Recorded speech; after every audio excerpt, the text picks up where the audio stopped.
താനൂരിൽ നിന്നും മൂന്നാറിലേക്ക് വിനോദയാത്ര പോയ സംഘത്തിന്റെ കാർ താഴ്ചയിലേക്ക് മറിഞ്ഞ് അപകടം. 9 പേർക്ക് പരിക്കേറ്റു. ഒരാളുടെ നില ഗുരുതരമാണ്.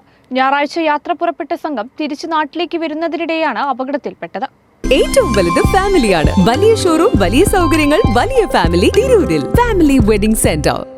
തിങ്കളാഴ്ച വൈകിട്ട് 5:45 തലയാർ വാഗവരയിലായിരുന്നു അപകടം. താനൂരിൽ നിന്നും മൂന്നാറിലേക്ക് വിനോദയാത്ര പോയ സംഘത്തിന്റെ കാർ താഴ്ചയിലേക്ക് മറിഞ്ഞ് 9 പേർക്ക് പരിക്കേറ്റു. ഞായറാഴ്ച യാത്ര പുറപ്പെട്ട സംഘം തിരിച്ച് നാട്ടിലേക്ക് വരുന്നതിനിടെയാണ് അപകടത്തിൽപ്പെട്ടത്. താനൂർ മൂലക്കൽ ചന്ദ്രശേഖരൻ റോഡ് സ്വദേശികളായ അൽഫാസ്, അജ്നാസ്, റിനാസ് ബാബ, ഷഹബാസ്, നിഹാദ്, ഫർദീപ്, ദിൽഷാദ്, ഫർഹാൻ, കാട്ടിലങ്ങാടി സ്വദേശി ലാസിം എന്നിവർക്കാണ് അപകടത്തിൽ പരിക്കേറ്റത്. പരിക്കേറ്റവരെ ഉടൻ തന്നെ ആദ്യം വാഗവര ടാറ്റ ആശുപത്രിയിൽ പ്രവേശിപ്പിക്കുകയായിരുന്നു. അവിടെ നിന്നും അടിമാലി താലൂക്ക് ആശുപത്രിയിലേക്കും തുടർന്ന് കളമശ്ശേരി മെഡിക്കൽ കോളേജ് ആശുപത്രിയിലേക്കും മാറ്റി. ഇതിൽ അജ്നാസിന്റെ പരിക്ക് ഗുരുതരമായതിനാൽ വിദഗ്ധ ചികിത്സയ്ക്കായി മറ്റൊരിടത്തേക്ക് മാറ്റേണ്ടി വരുമെന്നാണ് അറിയുന്നത്. മറ്റുള്ളവരുടെ പരിക്കുകൾ ഗുരുതരമല്ല. വിവരമറിഞ്ഞ് ചിലരുടെ ബന്ധുക്കൾ സ്ഥലത്തേക്ക് പുറപ്പെട്ടിട്ടുണ്ട്. കേരള വിഷൻ, താനൂർ.